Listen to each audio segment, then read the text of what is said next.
ഓം ശ്രീ ഗുരുഭ്യോ നമ. അമ്മയുടെ പള്ളിക്കുടം കാലം. മിക്കവാറും ദിവസങ്ങളിൽ സുധാമണി അധ്യാപകരുടെ നോട്ടപ്പുള്ളിയാകാറുണ്ട്. കാരണം ക്ലാസ്സിൽ എന്തു പ്രശ്നമുണ്ടായാലും അത് താൻ തന്നെ ചെയ്തതാണെന്ന് സുധാമണി ചാടിക്കേറിയേൽക്കും, ശിക്ഷയും സ്വീകരിക്കും.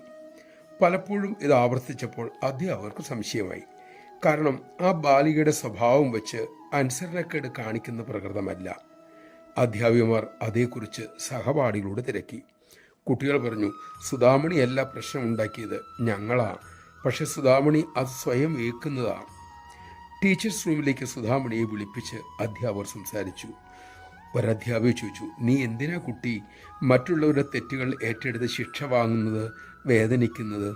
പുഞ്ചിരിയോടെ ആ കുഞ്ഞ് അന്ന് പറഞ്ഞു, മറ്റുള്ളവർക്ക് വേണ്ടി വേദനിക്കുന്നത് എനിക്കൊരു രസമാണ്. നമഃശിവായ. എന്നും നമ്മുടെ ദുഃഖ ദുരിതങ്ങൾ ഏറ്റെടുത്ത് രസിക്കുകയാണമ്മ.